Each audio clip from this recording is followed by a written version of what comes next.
नमस्कार दोस्तों और स्टडी विद ज्ञान प्रकाश में आप सभी का हार्दिक स्वागत है। देखिए फ्रेंड्स, अभी हाल ही में आपने देखा होगा कि बिहार में 2.25 लाख शिक्षकों की भर्ती के लिए विज्ञापन जारी हुई है, जिस पर परीक्षा बहुत जल्द होने वाली है।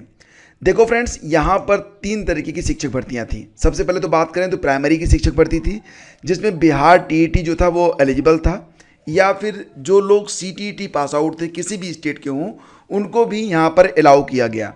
बात करें अगर माध्यमिक के लिए, यानी कि कक्षा 9वीं 10वीं में, जैसे कि यूपी में टीजीटी की परीक्षा होती है, तो उसके लिए केवल बिहार एसटीटी का पेपर जो लोग पास आउट थे सिर्फ उन्हीं को अलाउ किया गया। और उच्च माध्यमिक के लिए, यानी कि 11वीं 12वीं के लिए, जिनको यूपी में पीजीटी कहते हैं, उसके लिए बिहार एसटीटी पेपर 2 जो लोग क्वालिफाई थे सिर्फ उन्हीं लोगों को अलाउ किया गया। देखो फ्रेंड्स, इसके पहले बिहार में जो एसटीटी की परीक्षा हुई थी वो 2019 और 2022 में आयोजित की गई थी, लेकिन सभी विषयों के लिए ये परीक्षा नहीं हुई थी। और अब आज से, यानी कि 9 अगस्त से यहाँ पर विज्ञापन जारी करके आवेदन शुरू कर दिए गए हैं बिहार विद्यालय परीक्षा समिति के द्वारा एसटीटी पेपर 1 और एसटीटी पेपर 2 के लिए। ध्यान से समझिएगा, यहाँ पर जो एसटीटी का पेपर 1 होता है फ्रेंड्स, वो माध्यमिक के लिए होता है। यानी कि अगर आप टीजीटी बनना चाहते हैं, बिहार टीजीटी देना चाहते हैं, बिहार में 9वीं 10वीं में शिक्षक बनना चाहते हैं, तब आपको एसटीटी पेपर 1 क्वालिफाई करना पड़ेगा। वहीं पर अगर आप एसटीटी पेपर 2 क्वालिफाई करते हैं तब आप उच्च माध्यमिक, यानी कि जैसे कि यूपी पीजीटी होता है उसी प्रकार से बिहार में उच्च माध्यमिक 11वीं 12वीं में आप प्रवक्ता के तौर पर चुने जाएंगे। तो यहाँ पर फ्रेंड्स जो वैकेंसी आई हुई है, ये वैकेंसी माध्यमिक और उच्च माध्यमिक के लिए एसटीटी पेपर 1 और एसटीटी पेपर 2 के लिए है। तो यहाँ पर विज्ञापन जारी किए गए हैं। ये बिल्कुल टीईटी की तरह की शिक्षक पात्रता परीक्षा है।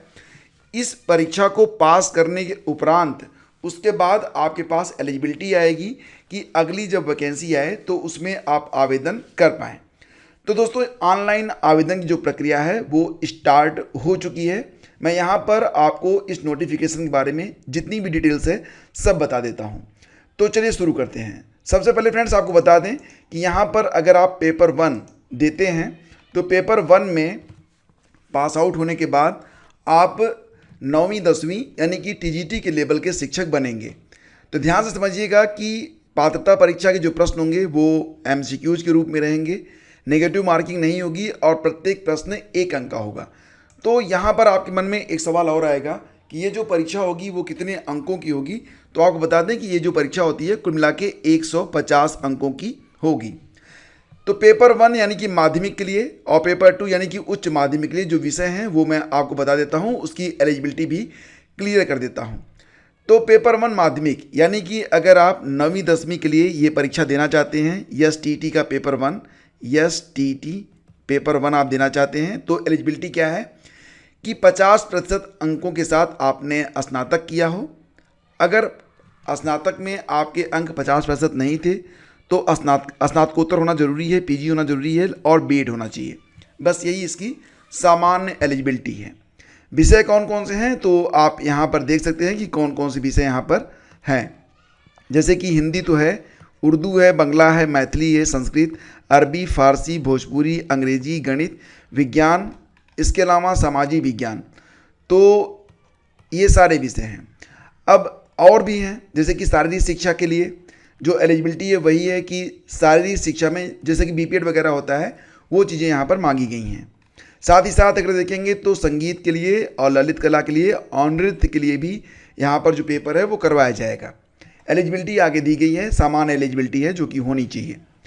वहीं पर अगर विशेष विद्यालय अध्यापक आप बनना चाहते हैं, जैसे कि ये जो विशेष विद्यालय होंगे वो प्रमस्तकी, पक्षाघात, दृष्टिबाधित, श्रवणबाधित, अल्पदृष्टिबाधित, वाच्य और भाषा दिव्यांगता, तो जिन्होंने स्पेशल बीएड किया हुआ है उनके लिए विशेष विद्यालय अध्यापक के लिए ये परीक्षा आयोजित की जाएगी। एलिजिबिलिटी वही है कि 50% अंकों के साथ स्नातक हों और विशेष शिक्षा में बीएड हो।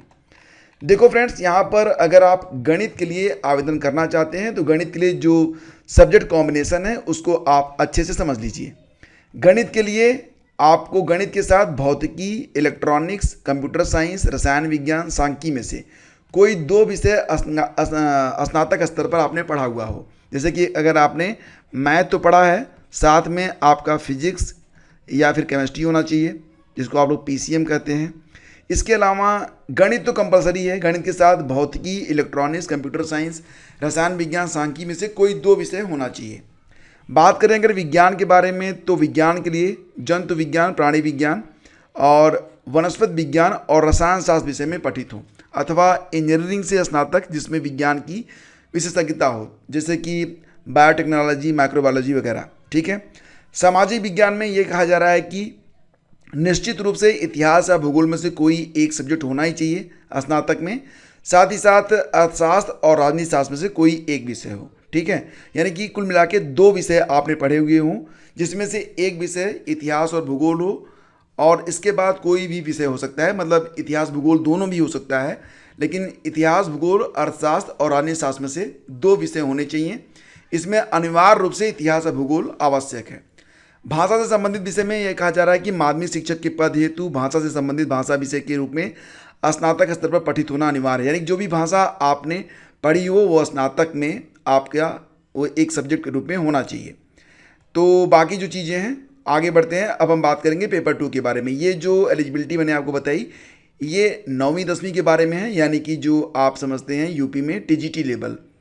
उसके बाद बात करें तो पेपर 2 उच्च माध्यमिक, यानी कि अगर आप इंटरमीडिएट, जिसको आप 11वीं और 12वीं के लिए अगर शिक्षक बनना चाहते हैं, जिसको यूपी में पीजीटी कहते हैं, उसके लिए।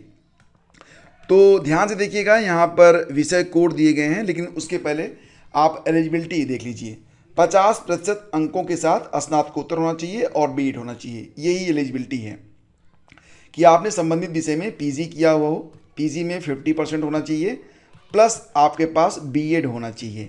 ठीक है। बाकी चीज़ें आप यहाँ पर देख सकते हैं, समतुल्य यहाँ पर बताई गई हैं। हिंदी, उर्दू, अंग्रेजी, संस्कृत, बांग्ला, मैथिली, मगही, अरबी, फारसी, भोजपुरी, पाली, प्राकृत, और इसके बाद जो है गणित है, भौतिक विज्ञान, रसायन विज्ञान, जीव विज्ञान, इतिहास, भूगोल, राजनीति शास्त्र, समाजशास्त्र, अर्थशास्त्र, दर्शन, मनोविज्ञान और गृह विज्ञान। तो इतने विषय यहाँ पर हैं। वाणिज्य के लिए भी है, कॉमर्स और कंप्यूटर साइंस के लिए भी ये परीक्षा करवाई जाएगी। कृषि विज्ञान के लिए भी है और संगीत के लिए भी है। अब यहाँ पर देखिए सब्जेक्ट समूह बताया गया है, जैसे कि फिजिक्स के लिए अगर आप आवेदन करना चाहते हैं तो physics, electronics, applied physics, nuclear physics में से कोई भी एक होगा ग्रेजुएट लेवल पर, वो चलेगा। पोस्ट ग्रेजुएट लेवल पर कोई भी एक होगा, वो फिजिक्स के लिए मान्य होगा। केमिस्ट्री में केमिस्ट्री या बायोकेमिस्ट्री दोनों मान्य है। इकोनॉमिक्स में economics, applied economics, business economics तीनों मान्य रहेगा। कॉमर्स में master degree in commerce, however holder of degree of MCom in applied business economics shall not be eligible. ये बातें यहाँ पर बताई जा रही हैं। और बॉटनी जूलॉजी में कहा जा रहा है कि botany zoology, life science, bio science, genetics, microbiology, biotechnology, molecular biology और प्लांट साइकोलॉजी, तो ये चीज़ें यहाँ पर एलिजिबल रहेंगी। मैथ के लिए मैथमेटिक्स, अप्लाइड मैथमेटिक्स, ये दोनों मान्य रहेगा। स्पष्टीकरण दिया गया है, इससे कोई खास मतलब नहीं है। पाठ्यक्रम के बारे में बात करें तो जो पेपर 1 होगा उसका जो पेपर का लेवल होगा वो ग्रेजुएट लेवल का होगा, और जो पेपर 2 होगा यानी कि पीजीटी के लिए जो पेपर होगा 11वीं 12वीं के लिए, उच्च माध्यमिक के लिए, उसका जो लेवल होगा वो बीएससी ऑनर्स के या बीए ऑनर्स के हिसाब से होगा। ठीक है। कुल जो परीक्षा होगी वो 150 अंकों की होगी। इसमें आपके विषय से कुल 100 प्रश्न होंगे, बाकी शिक्षण कला यानी कि पेडागाजी और अन्य जो स्किल्स होती हैं उससे मिला के 50 प्रश्न होंगे। ये चीज़ यहाँ पर बताई गई। किसी भी स्टेट के नागरिक हों आप आवेदन कर सकेंगे। आवेदक भारत का नागरिक हो। भारत में बिहार में हाल ही में आपने देखा था कि सभी स्टेट को एलिजिबल कर दिया गया, तो वो चीज़ यहाँ पर है कि आवेदक भारत का नागरिक हो, तो किसी भी स्टेट से आप हों आप यहाँ पर आवेदन जो है वो कर सकते हैं। लेकिन जो आरक्षण का लाभ होगा वो आपको तभी मिलेगा जब आप बिहार के निवासी हों। यहाँ पर ये भी बताया जा रहा है कि माध्यमिक शिक्षक पात्रता परीक्षा SC ST, अत्यंत ओबीसी और दिव्यांग अभ्यर्थियों को शैक्षणिक और प्रशैक्षणिक योग्यता के न्यूनतम निर्धारित अर्हतांक में 5% की छूट होगी। यानी कि जहाँ पर 50% लिखा गया है वहाँ पर 45% ही उनसे मांगा जाएगा। ये बात ध्यान दीजिए। उम्र सीमा में जो छूट होगी और जो उम्र सीमा है वो आगे दी गई है। जैसे कि जनरल मेल के लिए जो एज होगी वो 37 साल होगी, जनरल फीमेल के लिए जो एज होगी वो 40 साल होगी। बाकी एज लिमिट आप यहाँ पर चेक कर सकते हैं।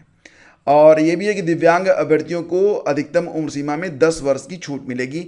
बाकी जो छूट वगैरह है ये आप चेक कर लीजिएगा, नोटिफिकेशन में आप आसानी से इसको देख पाएंगे। वहीं पर फ्रेंड्स अगर हम बात करें बाकी डिटेल्स के बारे में तो देखो यहाँ पर एक कट ऑफ भी लगाई गई है। जैसे कि अगर आप जनरल कैटेगरी के हैं तो कुल 150 अंकों की जो परीक्षा है उसमें 75 अंक पाना आपका कंपलसरी है। मतलब कम से कम 50% अंक तो आपको लाना ही है अगर आप जनरल कैंडिडेट हैं। ओबीसी के लिए यह 45.5% है, बाकी अत्यंत पिछड़ा वर्ग के लिए यह 42.5% है। तो इस प्रकार से तो मतलब कम से कम 75 अंक तो ले ही आना है आपको, अन्यथा आप जो है क्वालिफाई नहीं करेंगे इस परीक्षा को। ये एक मतलब क्वालिफाई कराने का स्टैंडर्ड रखा गया है। जैसे यूपी में होता है ना कि 150 अंकों में 90 अंक जरूरी होता है, उसी प्रकार से यहाँ पर एसटीटी की परीक्षा में 75 अंक जनरल की ज़रूरी हैं। बाकी जो यहाँ पर छूट दी गई वो भी आप यहाँ पर देख सकते हैं। प्रमाण पत्र जो होगा वो लाइफ टाइम वैलिड रहेगा। एक बार आपको परीक्षा दे के पास कर लेना है, उसके बाद जब तक आपकी उम्र है तब तक वो वैध रहेगा। परीक्षा शुल्क एक पेपर के लिए 960 रुपये है, दोनों पेपर के लिए 1440 रुपये है, ये समझिए। वहीं पर अनुसूचित जाति, अनुसूचित जनजाति और दिव्यांग को 760 रुपये एक पेपर के लिए, दोनों पेपर के लिए 1140 पेपर देना होगा। अगर संख्या अधिक होती है अभ्यर्थियों की तो यहाँ पर एक से अधिक पालियों में परीक्षा करवाई जाएगी, तब क्या होगा कि नॉर्मलाइजेशन करवाई जाएगी, स्कोर में आपके नॉर्मलाइजेशन होगा। और ध्यान से समझिएगा कि 2.5 घंटे का पेपर होगा, ये 150 मिनट का पेपर होगा और 150 अंकों की परीक्षा होगी, ये ध्यान दीजिएगा। ऑनलाइन आवेदन जो हैं वो शुरू हो गए हैं 9 अगस्त से, लास्ट डेट इसकी 23 अगस्त है। और वेबसाइट का लिंक वीडियो के डिस्क्रिप्शन में मैं डाल दूंगा। ये है BSEBSTT.com, ये वेबसाइट है। तो वेबसाइट में आपको दिखा देता हूँ। हालांकि अभी जब मैं वीडियो बना रहा हूँ तो ये मतलब वर्किंग में अभी जो लिंक है वो नहीं है। जैसे ही यहाँ पर चीज़ें काम करना शुरू करती हैं मैं एक वीडियो बना के डाल दूँगा, आप वहाँ से जाके आराम से आवेदन कर लेना, सारा प्रोसेस मैं आपको बता दूँगा। ठीक, तो चलो आगे बढ़ते हैं और बाकी डिटेल्स यहाँ पर जो भी है। परीक्षा शुल्क का जो भुगतान है वो लॉगिन करने के उपरांत मेक पेमेंट, तो ये सब चीज़ें तो आप कर ही लेंगे, इसमें कोई दिक्कत ही नहीं है। बाकी जो डिटेल्स है वो आपको पता चल गई है। ये नोटिफिकेशन अगर आपको चाहिए तो टेलीग्राम चैनल स्टडी विद ज्ञान प्रकाश पर नोटिफिकेशन आपको मिल जाएगा और आप एक बार इसे अच्छे से पढ़ लीजिएगा, उसके बाद आवेदन कीजिएगा। अगर कोई भी समस्या होती है, अगर कोई दिक्कत आपको आ रही है तो आप नीचे कमेंट बॉक्स में कमेंट करिएगा, या फिर टेलीग्राम पर भी आप हमें मैसेज कर सकते हैं। टेलीग्राम पर आप हमें सर्च कीजिएगा, ऐसे @ लिखिए और लिखिएगा मेरा नाम GYANPRAKASH, इस पर आप मुझे पर्सनल मैसेज कर सकते हैं। Thank you so much, have a great day.